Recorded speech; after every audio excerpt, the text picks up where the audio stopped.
relativamente comum que o peso do bebê ao nascer já pode nos dar indicativos sobre a saúde geral desse recém-nascido e apontar riscos de doenças. O peso do recém-nascido é diretamente influenciado também pela nutrição da mãe durante a gestação. O peso é apenas um dos indicativos. Os estudos hoje mostram que a nutrição no período da gestação e nos primeiros meses de vida do bebê são determinantes para inúmeros aspectos da saúde, não apenas durante a infância, mas ao longo de toda uma vida. Olá, seja muito bem-vindo e bem-vinda. Eu sou a Roberta Carbonari. Olá, eu sou a Alessandra Feltri, estamos começando mais um episódio do Pura Vida Cast. E nesse episódio vamos falar sobre a suplementação e saúde da mulher na gestação. Exatamente, Beta. E essa influência que já começa a atuar durante a gestação remete ao conceito de programação metabólica, que se refere também à influência duradoura das alterações nutricionais ou hormonais, que modulam fases críticas do desenvolvimento, promovendo ajustes morfológicos, metabólicos e funcionais, que determinam a predisposição a estados patológicos à vida adulta. Como a expressão indica, o metabolismo recebe uma programação e vai buscar essa programação, por exemplo, em uma tendência a engordar ou não. É interessante notar que estudos também apontam que por volta de 90% da população não está metabolicamente saudável atualmente.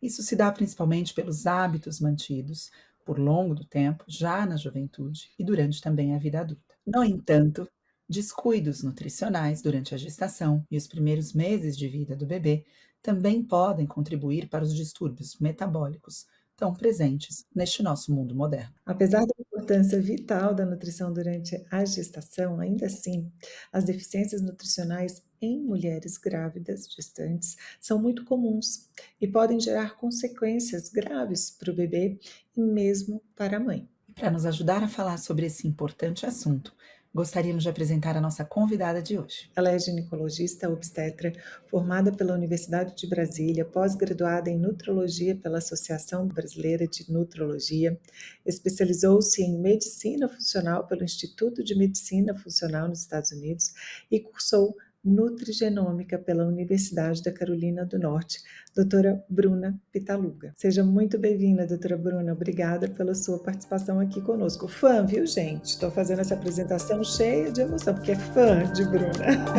Obrigada, Roberta. Obrigada, Alessandra. Obrigada pelo carinho. Obrigada por me receberem hoje para esse tema que é absolutamente apaixonante e importante do ponto de vista de saúde pública. Muito obrigada por estar aqui com a gente. É realmente um prazer a gente receber alguém que a gente admira tanto, né, que a gente ouve tanto, falando de um assunto tão importante.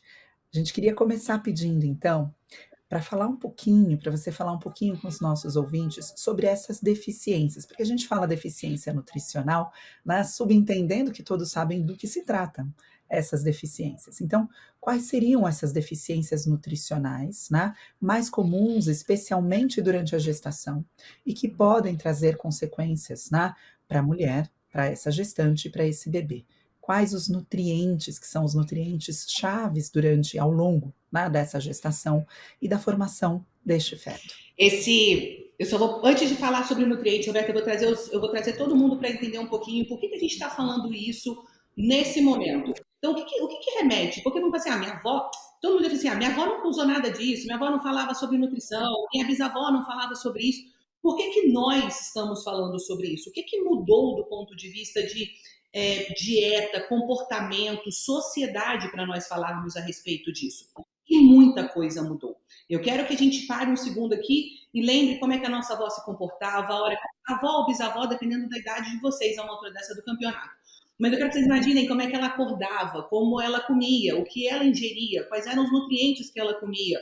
Se ela ingeria, por exemplo, órgãos, se ela comia vegetais, qual era o comportamento dessa mulher? Eu estou falando para a gente voltar aí umas 3, 4 décadas, 5 décadas, vamos lá, para a gente ter uma ideia de comparação muito boa.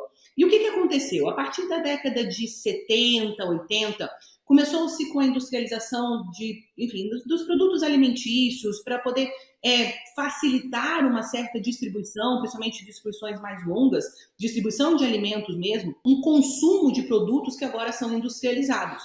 E esses produtos industrializados, na verdade, eles apresentam uma baixa qualidade nutritiva e uma alta carga calórica. E isso tem um nome, tem uma denominação. A Organização Mundial de Saúde, ela já fala a respeito do que é denominado fome oculta há algumas décadas. E o que é a fome oculta? É o contexto em que nós estamos hoje dentro da nossa prática. Então, todos os profissionais de saúde que atendem hoje, abrem a porta do consultório hoje, tenham certeza absoluta que vocês estão diante de pessoas que possuem fome oculta. Fome oculta é, você tem uma boa composição, mas pode até ter uma boa composição corpórea, você pode ter um índice de massa corpóreo, que é o que costuma ser avaliado, mas você está diante de uma desnutrição de micronutrientes. Então, a fome oculta é o excesso de carboidratos, carboidratos que vêm geralmente de produtos alimentícios, essas coisas de abrir pacote, de comer biscoito de caixinha, de biscoito de sacola e suco de caixinha, em deficiência de micronutrientes. E por que eu falo isso? Por que eu quis contextualizar isso para vocês? Porque essa é uma condição peculiar diante da espécie humana. Na evolução da espécie humana, nós estamos vivendo um momento que é peculiar e a gente precisa compreender isso.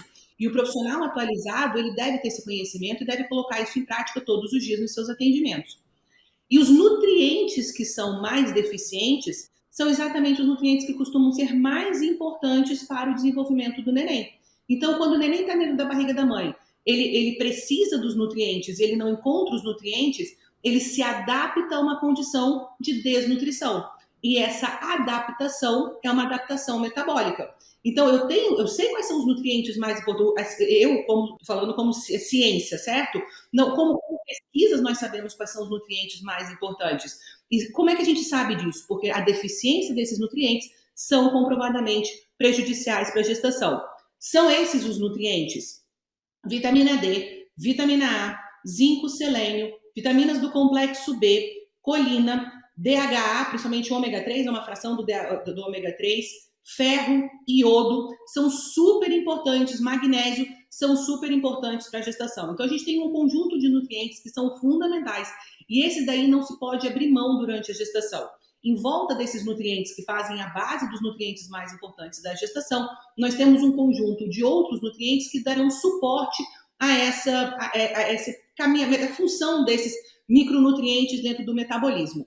No entanto, quando a gente vai falar de suplementação, por exemplo, quais são os nutrientes mais importantes, outros micronutrientes são mais fáceis de serem adquiridos na dieta. Então, a gente sempre fala sobre a deficiência nutricional, quais são os nutrientes mais importantes, mas lembrando que se a gente for pensar em suplementação, se a gente for falar que todos os nutrientes são importantes dentro da nossa saúde, então se a gente for falar de suplementação, é ideal que a gente sempre coloque os que são mais importantes e que esses são inegociáveis dentro de um acompanhamento de pré-natal. Maravilha. E isso também, né, doutora Bruna, é super importante esse conhecimento, porque quando a gente fala de suplementação e alimentação, a gente tem que entender o indivíduo no momento atual, né? Então, o momento atual da mulher gestante, ela pode requerer de todas as vitaminas e minerais, só que a demanda é aumentada. Então, eu tenho que adequar isto para a gestante, né? Então, por mais que todos esses nutrientes que você falou, eles são necessários para ao longo da vida, né? De qualquer mulher, de qualquer pessoa, homens, enfim, adolescentes, e eles vão estar ali adequados de acordo, né, com a necessidade de cada um. E o que a gente vê muito na prática clínica, né, é quando, por exemplo, a gente fala, né, de B9, de B12, que são as vitaminas aí, estrelinhas, né, da gestação, que não podem faltar de jeito nenhum, que estão ali envolvidas no desenvolvimento dessa criança, desenvolvimento cognitivo, existe um conceito de que a gestante, só durante a gestação, ela necessita do metilfolato, né? Eu queria que você esclarecesse isso, a importância na pré-concepção, na gestação e na lactação, porque ainda assim ele vai estar trazendo benefícios para essa criança, né? O metilfolato, vitamina B9, existe um equívoco muito grande, né, Alessandra, a respeito dessas denominações. A vitamina B9, ela tem o termo, é folato. E dentro da família folato, nós temos um grupo de vitaminas que vão ser utilizadas dentro do que nós chamamos de ciclo de um carbono, que eventualmente entra no ciclo da metilação. Tudo isso para dizer para vocês que existe um produto sintético que é vendido de forma comercial mesmo, e que foi utilizado. A história do ácido fólico ela é muito intensa, de equívocos. Então, quando a gente começa dando errado num ponto, a gente vai vira uma bola de neve, né? Então, ácido fólico, eu quero dizer muito claramente para vocês, ácido fólico não é vitamina B9. Esse é um ponto que deve ser estabelecido imediatamente para que a gente consiga ter uma discussão de fato real e uma discussão com base bioquímica, com base na química mais básica, né? Eu não posso comparar uma estrutura química com outra e dizer que mudar hidrogênios e carbonos e nitrogênios Tudo não faz continua diferença sendo a mesma coisa, né? não tem condição, realmente é um absurdo, é pegar o Leninger, que é o nosso livro de bioquímica, rasgar e falar isso aqui não serve para nada, é a mesma coisa. Então, ácido fólico, a gente vai estabelecer primeiro que ácido fólico não é vitamina B9. Ácido fólico ele é um produto sintético utilizado em laboratório para ter uma estabilidade, principalmente uma estabilidade térmica, porque ele foi acrescido para os farináceos.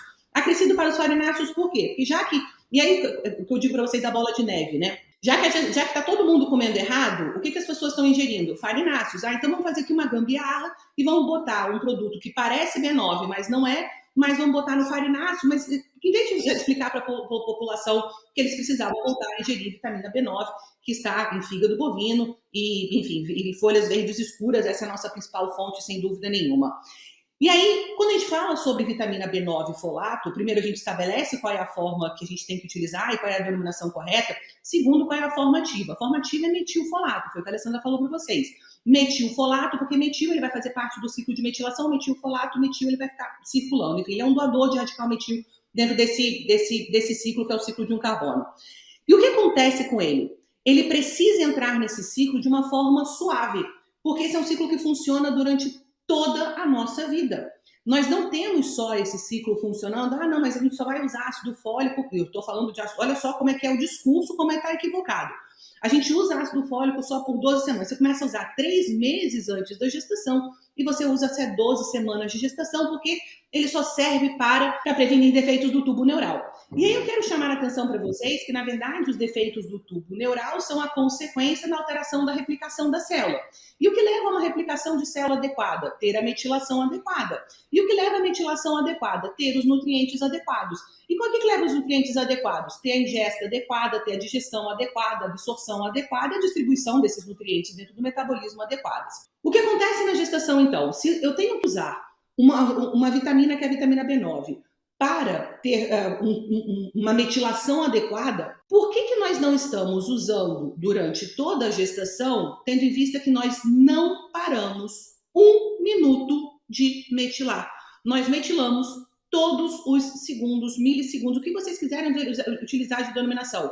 O oócito, que é o óvulo dentro da barriga da mulher antes da concepção, e é por isso que eu quero fazer esse link, ele já está sofrendo ações da metilação porque ele precisa regular a expressão dos seus genes para produzir, por exemplo, hormônios esteroides.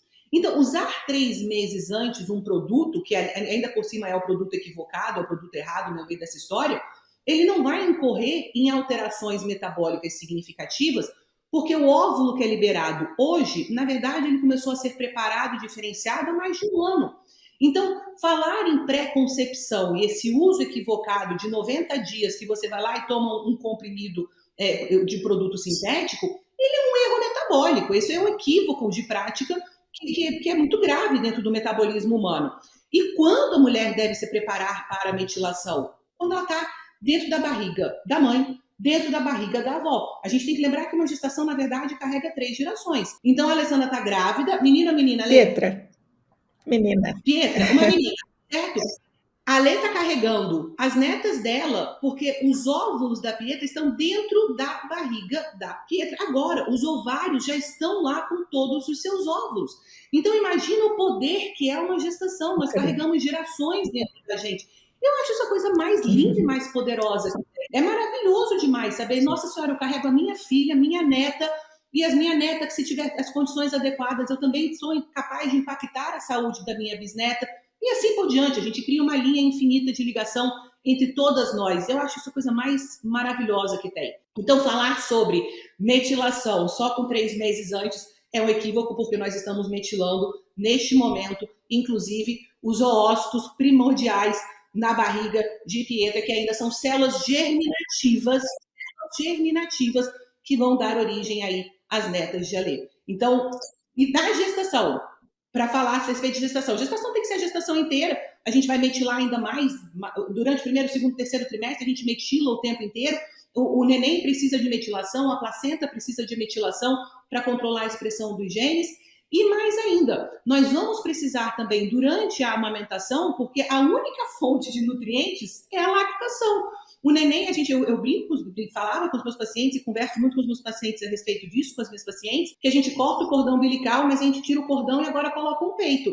É isso que a gente faz. Então, se mantém ainda uma necessidade de comunicação entre o filhote humano e a mãe para que haja essa nutrição. E essa nutrição precisa receber o suporte necessário. E as vitaminas do complexo B são fundamentais, elas passam pelo leite materno, a gente precisa entender quais são as características dessa transmissão, essa doação de nutrientes através da lactação, e as vitaminas do complexo B passam. E o neném vai metilar. E lembra que isso acontece o tempo inteiro, continuamente. Nós metilamos os genes, nós metilamos absolutamente tudo. O que você vai virar célula para ser cabelo, você vai virar célula para ser pele, você vai virar célula para ser estômago, sistema nervoso central, enfim. Tudo isso é o produto da nossa metilação. Maravilha, ai que delícia. Tá vendo? Porque eu sou fã, né, Roberta? É, lógico, eu não tinha dúvida do porquê, né.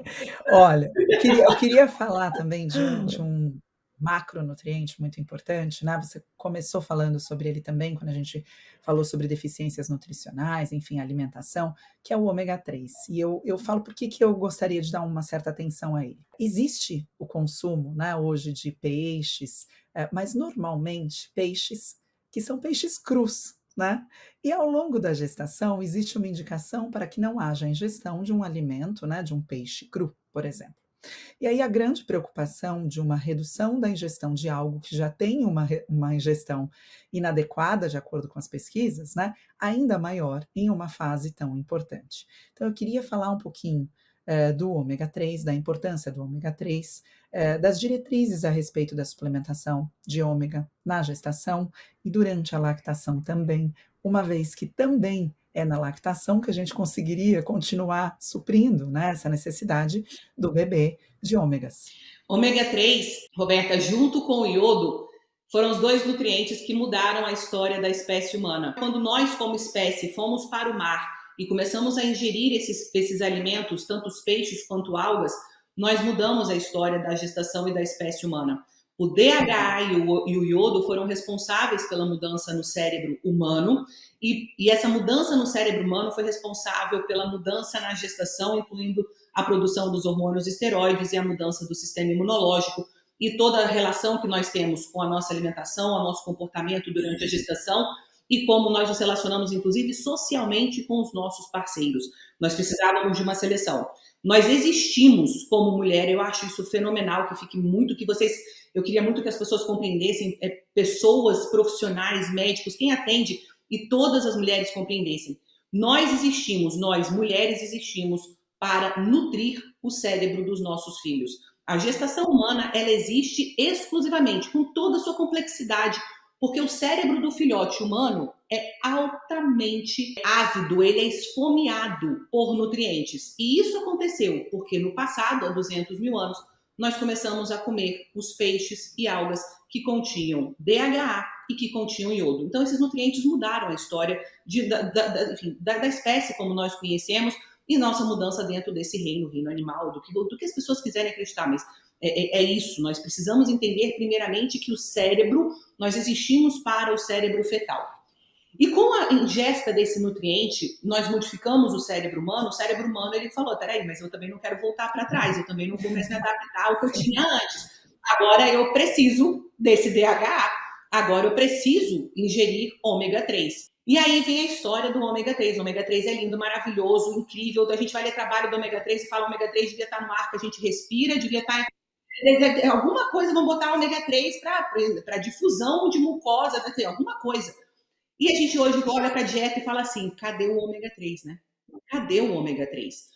O ômega 3 ele é um nutriente que ele é chato, porque ele é um nutriente de cadeia alimentar. Então eu preciso que tenha o crio, que é o camarãozinho pequenininho, e dentro da cadeia alimentar os grandes peixes vão comendo os outros peixinhos que foram comendo crio, e assim esses peixes vão acumulando DHA, e assim nós vamos comer esses peixes e absorvemos o DHA. Então a gente depende de uma cadeia alimentar muito bem estabelecida. E o ômega 3 e o peixe que a gente comia do ômega 3 não tem essa disponibilidade como a gente imagina. Então, peixes de cativeiro não possuem ômega 3, o salmão brasileiro não possui ômega 3, peixes que são nutridos com rações enfim, em grandes fazendas de criação de peixe, eles não possuem ômega 3. Por quê? Porque essa cadeia alimentar ela não foi obedecida.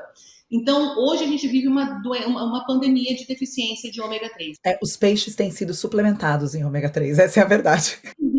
Exato, é isso. Então agora eu faço a suplementação do peixe para poder comer o peixe para que tenha aquela coisa bem de gambiarra, né? O que eu sempre falo, assim, meio que fazer o gato ali do negócio. E aí com isso a gente agora precisa entender da onde vai vir o ômega 3, e aí vem a suplementação, a gente precisa do ômega 3, isso é inquestionável. Alguns trabalhos mostram, inclusive, que a deficiência de ômega 3 é a maior deficiência do mundo, estima-se que mais de 90% da população mundial esteja em deficiência de ômega 3. E a gente precisa do ômega 3 para o cérebro humano, lembra? A gente existe por causa da ingesta desses nutrientes. Em relação a peixes crus, existem algumas informações que eu passo, inclusive, lá no consultório também para os pacientes, é o seguinte: o peixe cru, apesar de a gente falar sobre toxoplasmose, não existe a toxoplasmose no peixe cru porque não faz parte do ciclo biológico do Toxoplasma gondii.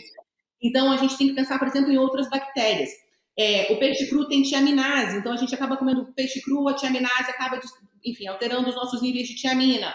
O peixe cru pode ter outro tipo, existem alguns tipos de vermes que ficam nos peixes crus e que alteram, enfim, habitam o nosso estômago e que podem interferir na nossa digestão.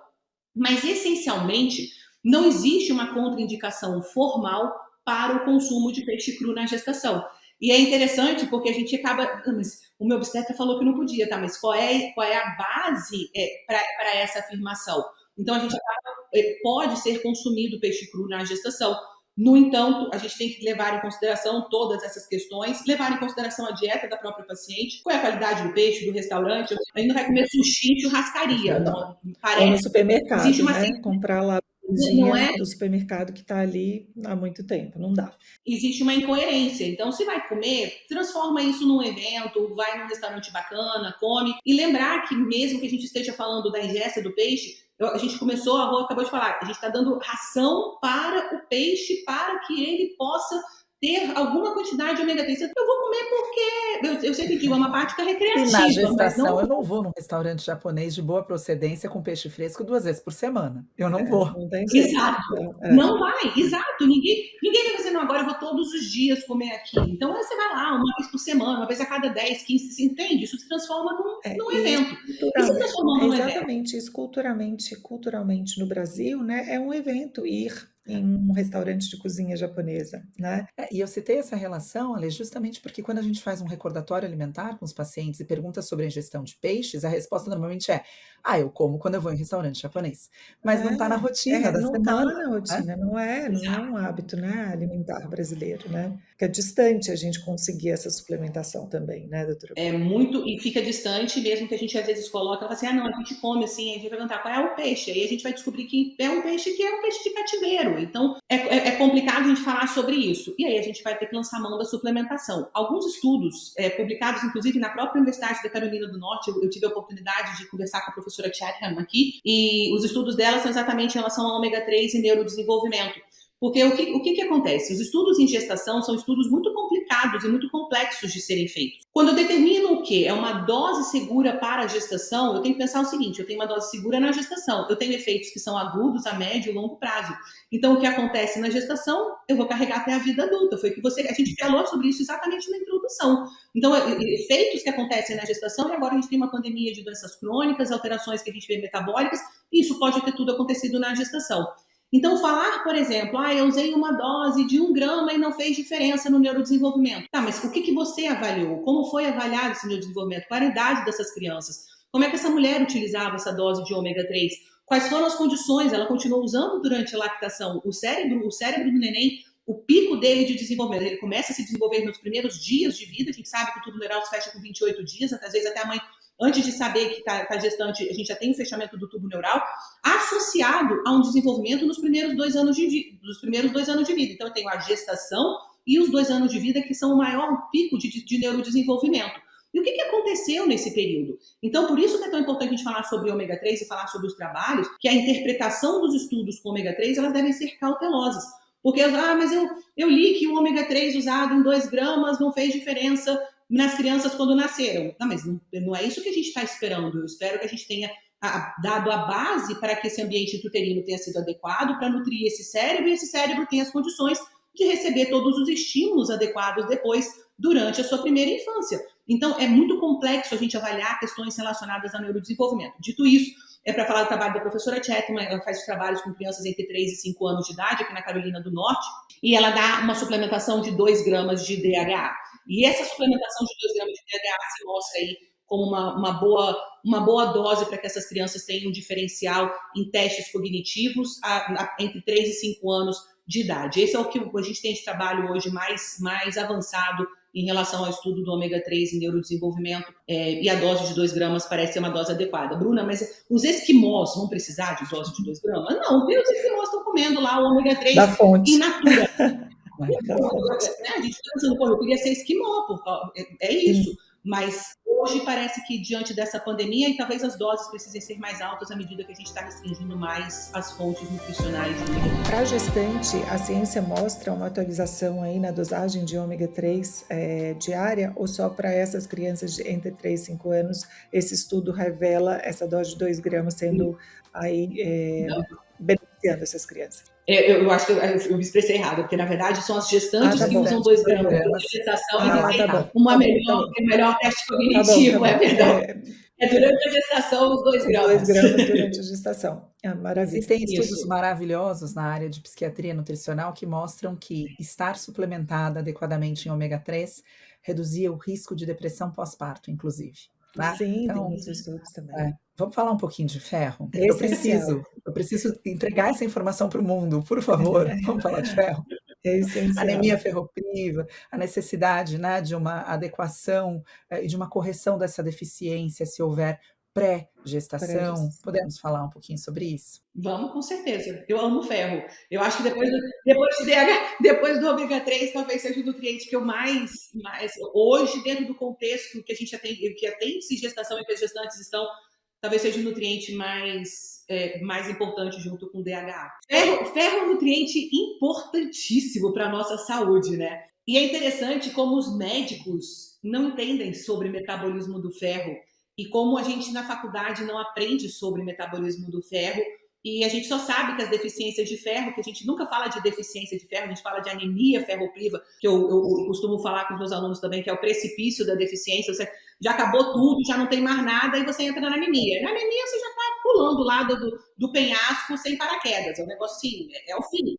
E na gestação é muito grave um quadro de anemia. Então, eu sempre falo, se falar de anemia já é o fundo do poço, a gente já está ali contando as moedinhas de 1 centavo, porque já não tem mais condições de trabalhar com absolutamente nada. Ferro é um nutriente fundamental para a nossa saúde. A gente vai trabalhar, a gente precisa do ferro desde o nosso neurodesenvolvimento, para o funcionamento do nosso sistema nervoso central, para o nosso sistema imunológico, para funcionamento na produção enzimática. A gente precisa de ferro para tudo. Ferro é um nutriente essencial. Só que o ferro ele é super reativo, então do ponto de vista químico ele é muito reativo, ele não é fácil de ser absorvido. Nós não contávamos, durante a evolução humana, com a deficiência de ferro. Ela é uma deficiência também atual, do ponto de vista de desenvolvimento.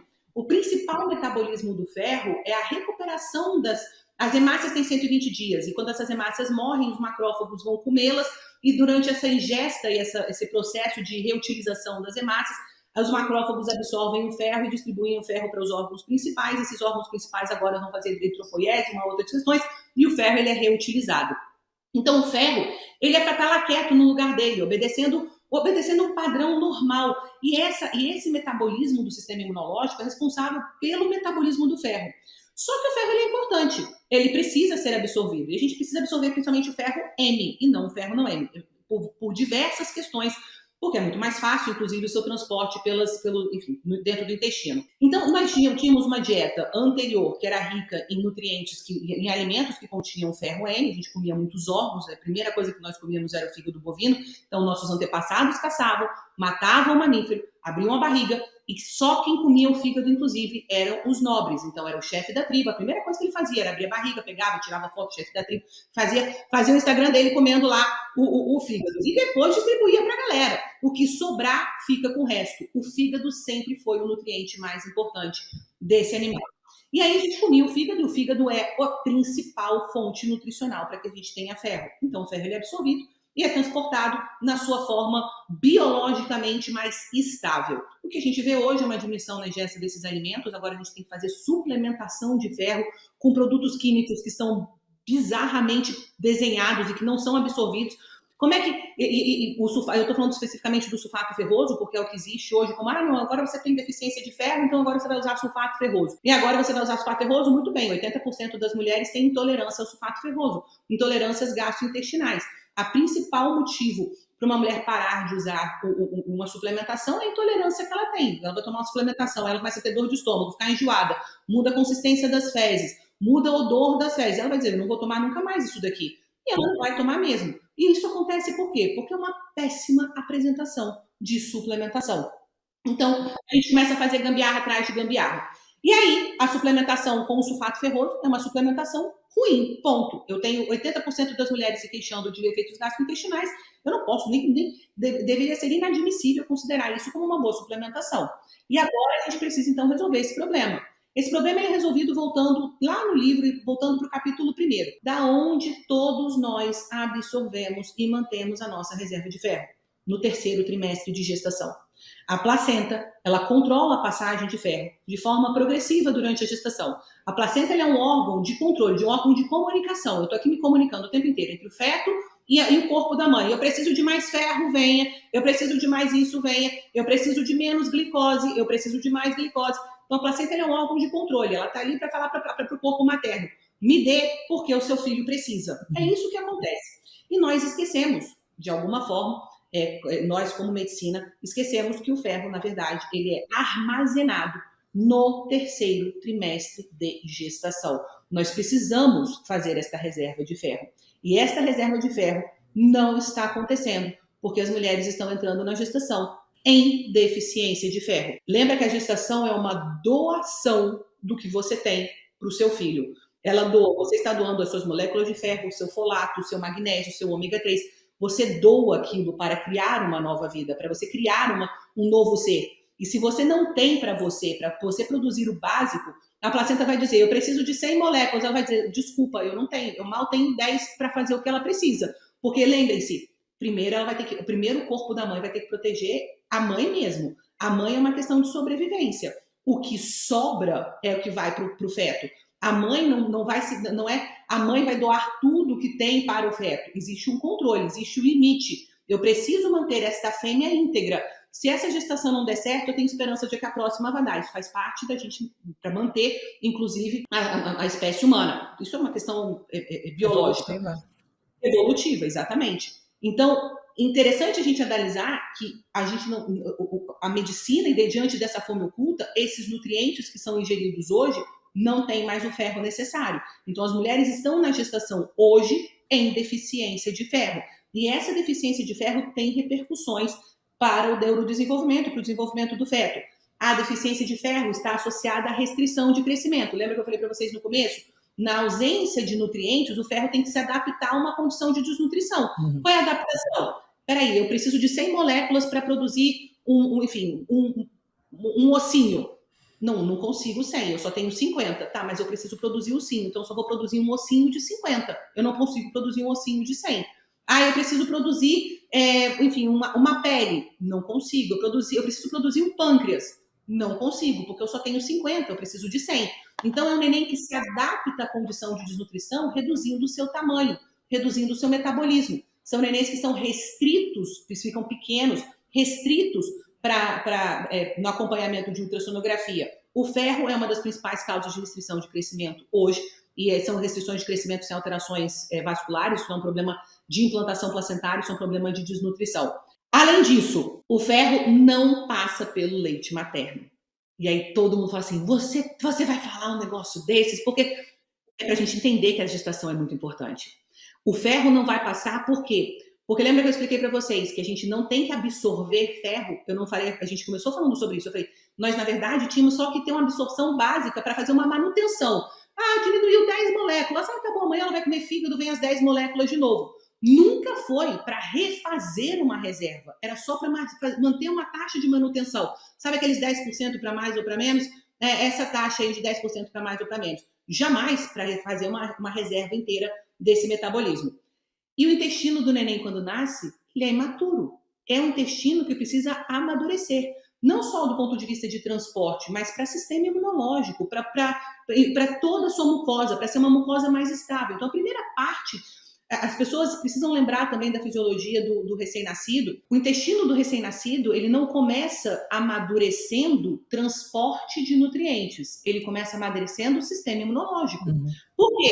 Porque na hora que sair o peito, vai entrar a comida. E eu preciso saber aquilo que eu posso aceitar como normal na minha ingesta e aquilo que eu não vou aceitar. Então, o leite materno, ele faz uma educação do sistema imunológico para depois ter a produção de transportadores. Entende? Eu acho isso faz muito sentido quando a gente começa a compreender a respeito disso. Então, primeiro vem o leite materno. Eu não preciso descobrir o que é próprio e o que não é próprio. Eu preciso criar tolerância. Primeiro eu vou educando. Então, é o que a mãe come. E o ferro não está lá. Por quê? Porque o ferro é super reativo do ponto de vista químico e ninguém vai esperar dar fígado bovino para uma criança quando ele é recém-nascida. Então, do ponto de vista evolutivo, mais uma vez, o ferro ele não entra no leite materno. Então, eu preciso do ferro no terceiro trimestre para manter a reserva para os primeiros 6 meses de vida, em que existe a amamentação exclusiva, para que depois, quando haja a introdução de outros alimentos, essa criança agora ela vai continuar fazendo a renovação do seu ferro. Lembra, a gente tem renovação de hemácias de 120 dias, mas agora ela precisa de outros nutrientes. Aí ela entra para a vida, como larga o peito de certa forma, e agora ela vai começar a ter contato com coisas externas. Mas ela nunca pensou, um recém-nascido de 6 meses, que precisava se preocupar com o ferro. E por isso, inclusive, que eu fico chocada com a Sociedade Brasileira de Pediatria nas orientações, porque a gente começa a falar, não é uma crítica, na verdade é um chamado, tipo assim, eu sou louca para discutir sobre isso. Isso está escrito, isso tem professores incríveis aqui. Michael Georgiev trabalha aqui nos Estados Unidos, é um dos grandes publicadores a respeito de publicadores de ciência a respeito disso, de pesquisas científicas a respeito disso. Durante os primeiros 6 meses de vida, eu falei para vocês, gente, não tem amadurecimento desse transporte, né? Mas o que foi feito de recomendação? Agora você dará gotinhas de ferro para esse recém-nascido tomar. Peraí, mas gotinhas, você tem recipiente e o ferro que não está preparado para absorver. Aí dá gotinha, o ferro não sobe. Aí todo mundo fala assim, o ferro não sobe, aumenta a dose. E com isso, a gente vai alterando respostas imunológicas, criando desbiose, o ferro muda a microbiota intestinal, e essa criança nasceu, aí eu vou dar um cenário dramático, essa criança teve uma gestação que teve restrição, teve deficiência de ferro, a mãe com deficiência de ferro, ela tem tendência de amamentar menos, porque a deficiência de ferro leva a cansaço, astenia, depressão, alterações do humor, então essa mãe tem uma chance muito maior de não amamentar essa criança.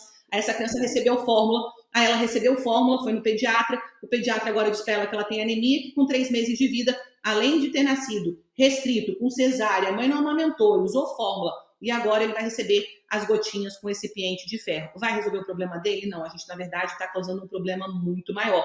Lá para frente, uma criança vai, por exemplo, aparecer um adulto, ou um adolescente aparece, por exemplo, com doença de Crohn. Ah, mas não existe essa associação. A gente talvez não consiga fazer essa associação, mas a gente tem que saber o que é o certo e o que é errado do ponto de vista da fisiologia. Se a gente obedece à fisiologia, a gente dá as condições adequadas para que essa criança tenha uma condição de saúde. E aí a gente vai falar assim, mas lá na frente desenvolveu. Por quê? Não sei, aconteceu. Não aconteceu. Foi acontecendo. Entendem a diferença? Então foi acontecendo desde quando? Desde quando ele era um bebê na barriga da mãe e não teve o pré-natal adequado. Se você me permite, doutora Bruna, comportamental, muito importante também nessa questão. Quando uma mulher está com uma deficiência de ferro, ela consegue externar que ela está extremamente cansada, esgotada, irritada, incapaz de fazer atividades diárias. Uma criança não consegue. Então, hoje existem muitos trabalhos que mostram alterações comportamentais, né? Uma criança mais irritadíssima, criança com transtorno de oposição por conta de uma deficiência de ferro desde da mãe, né? Então, a gente já tem essas relações, deficiência de ferro da gestante com alterações comportamentais no bebê, porque ele não consegue dizer o que ele está sentindo, né? Mas o comportamento se altera pela ausência de um nutriente tão importante, né, para funções vitais aí. Perfeito. E essa criança depois vai receber ainda medicamentos para controle neurológico. Exatamente. É lamentável, é muito triste.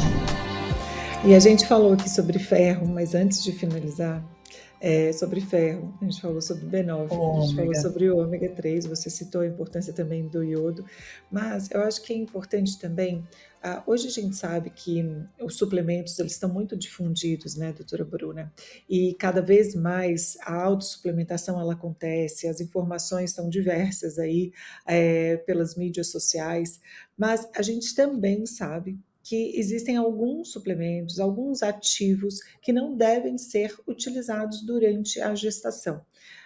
E aí eu queria sua ajuda para poder mencionar aqui quais os nutrientes aí em formas de cápsulas, né, alguns ativos que não seriam recomendados durante a gestação, apesar de todos os benefícios aí para uma vida adulta.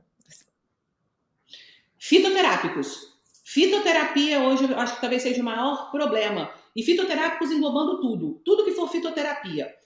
Eu sempre digo o seguinte, a gente até que se prova o contrário, fitoterápico não se pode usar na gestação. Nós temos poucos trabalhos com fitoterapia. Principalmente adaptógenos. A gente vê a prescrição, porque muitas mulheres usam adaptógenos, a gente está falando de ashwagandha, rodiola, enfim. O licorice, a gente usa esses adaptógenos antes, porque por uma série de questões comportamentais, de sono, estilo de vida, e acaba utilizando isso como uma forma até terapêutica mesmo. Só que esses adaptógenos, os estudos mostram que interferem na epigenética dessa adrenal e na epigenética do comportamento. Então, a gente não tem estudos, obviamente, grandes estudos humanos, e a gente tem o nosso melhor modelo para estudo de gestação ratos. Acreditem se quiser, a nossa placenta é mais parecida com placenta de ratos do que com outras placentas.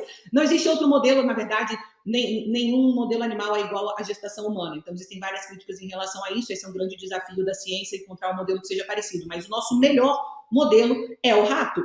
Então, o nosso melhor modelo de estudo é o rato. Então, as ratas que utilizam esses adaptógenos durante a gestação, a sua prole tem alterações de comportamento. Essas alterações de comportamento elas são vistas de várias formas. Eles têm uma prova que é a prova do labirinto, então esse rato tem que ter capacidade para andar pelo labirinto, tem que ter capacidade de se relacionar com os outros ratos, tem que ter capacidade para ir comer sozinho, para não ser agressivo com os outros ratos, e aí a gente começa a ver exatamente a respeito disso e como a prole de ratas que utilizaram esses adaptógenos tem alterações do comportamento. Então, isso para mim para mim não, na verdade, não tem nenhuma indicação para a utilização e como se ficou muito frequente a utilização desses fitoterápicos na prática clínica, me preocupa em relação à gestação. Eu retiro todos esses durante o período.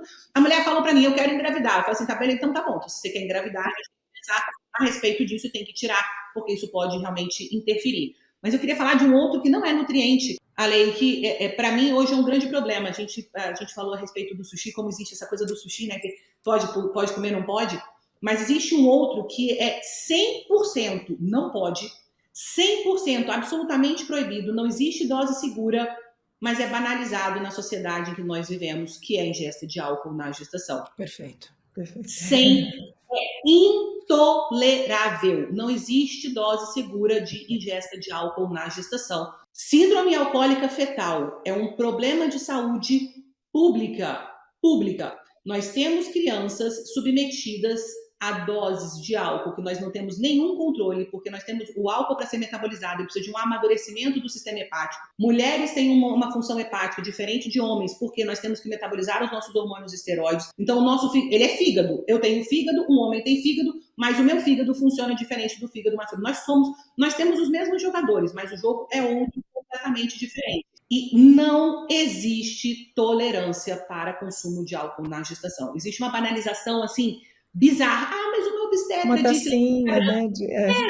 Era só o casamento de fulana, era só...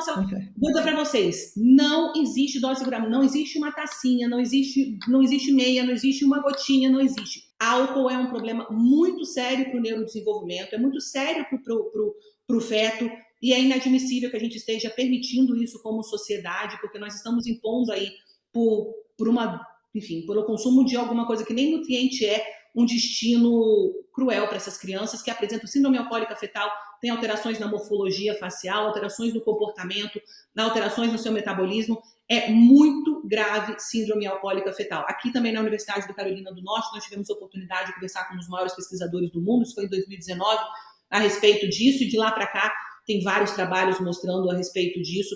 e se quiserem botar isso em PubMed, para os profissionais que estão aqui, por favor, mudem o discurso do consultório imediatamente. É inadmissível um profissional hoje de saúde dizer para uma gestante que é permitido uma tacinha. Isso é inacreditável, inacreditável. É uma irresponsabilidade. É uma normalização de algo que não deveria acontecer, né? Exato. Porque eu vejo que eu engravidei há muito tempo, né? Minha última gestação tem mais de 13 anos que aconteceu, mas numa época em que não era muito comum mulheres beberem. Não era comum a mulher tomar vinho, tomar champanhe e ser uma rotina semanal. Hoje eu percebo que no consultório tem ficado cada vez mais comum as mulheres beberem, né? Assim como os homens, que tinham mais comumente um costume ali de uma bebida alcoólica ao longo da semana. E eu me recordo que na época da minha primeira gestação, que tem 20 anos, né? E depois a segunda, que tem 13, a médica falou: olha, só para você saber, eu nunca tinha bebido ainda, nenhum tipo de álcool na vida. Ela falou: só para você saber, você não pode dar um gole de álcool na sua vida. Eu falei: eu ainda não dei, eu vou deixar para comemorar depois que essa criança nascer, porque eu ainda não fiz isso. Mas eu lembro que eu passei Natal e Ano Novo, né, gestando, porque minhas 2 filhas nasceram ali, perto dessa época, e eu lembro que todas as pessoas diziam: "Um golinho não vai fazer mal", tá. E eu dizia: "Não é o que minha obstetra diz, ela diz que um golinho é desnecessário e pode fazer mal", né. Então muito bom a gente trazer esse tema aqui, porque acredito que tenham muitas gestantes ou pretendentes a gestantes aqui no nosso podcast, né, e é importante que se você tenha um costume, né, rotineiro de bebida alcoólica, que isso já seja trabalhado antes mesmo da gestação. Com certeza. Antes mesmo, né, durante a pré ali concepção, que você já comece a trabalhar esse desligamento do álcool que é desnecessário realmente na sua vida, né, é utilizado por prazer, é Exatamente. utilizado por outras questões, por uma questão social, mas que durante a gestação realmente precisa ser abandonado.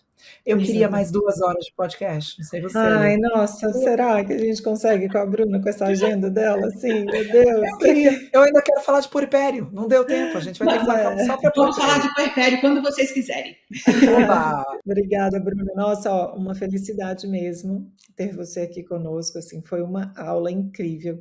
Acho que muitos, né, dos nossos ouvintes aí realmente vão absorver isso de forma prática, né, que eu acho que é o mais bacana, que a gente faz o podcast, traz profissionais aí renomados para poder trazer ciência e prática junto, né, para que todos possam sair daqui realmente colocando, né, alguma coisa no seu dia a dia. Você brilhou mais uma vez, você brilha sempre. E obrigada, viu, por todo esse conhecimento, por proporcionar aí qualidade de vida, uma fase de vida da mulher tão linda, né, que é a gestação. Obrigada mesmo, de coração. Obrigada, meus amores. Obrigada pelo convite. Adoro. Vocês me chamam para falar que eu falo sobre gestação. Por isso que eu falei, me chama para falar sobre gestação. Perfeito. E Beleza, já está perfeito. prometido aqui, nossa equipe ouviu e já registrou, deixa gravada essa fala do puerpério que ela volta, já está registrado aqui. Querido ouvinte, espero que você tenha aproveitado como nós e fique à vontade para compartilhar esse episódio com seus amigos e familiares. E caso você tenha gostado desse papo, pode também divulgar o programa para mais pessoas. Ao avaliá-lo em sua plataforma favorita e de preferência com 5 estrelas, agora você também pode deixar o seu like aqui nesse vídeo. O Pura Vida Cast faz parte da plataforma de conhecimento em saúde, bem-estar e longevidade da Pura Vida, o Pura Vida Prime. Acesse puravidaprime.com.br e tenha aulas sobre nutrição, exercício físico, sono e longevidade saudável com renomados especialistas por todo o país. Esperamos vocês na próxima semana com mais um episódio repleto de valiosos ensinamentos. Esse foi mais um episódio do Pura Vida Cast, conhecimento para ajudar e cuidar do seu bem mais precioso, a sua saúde. Obrigada, Bruna. Obrigada, Beta. Obrigada a todos os ouvintes. Até a próxima. Obrigada. Um beijo para vocês. Obrigada pelo convite. Obrigada a todos e até a próxima.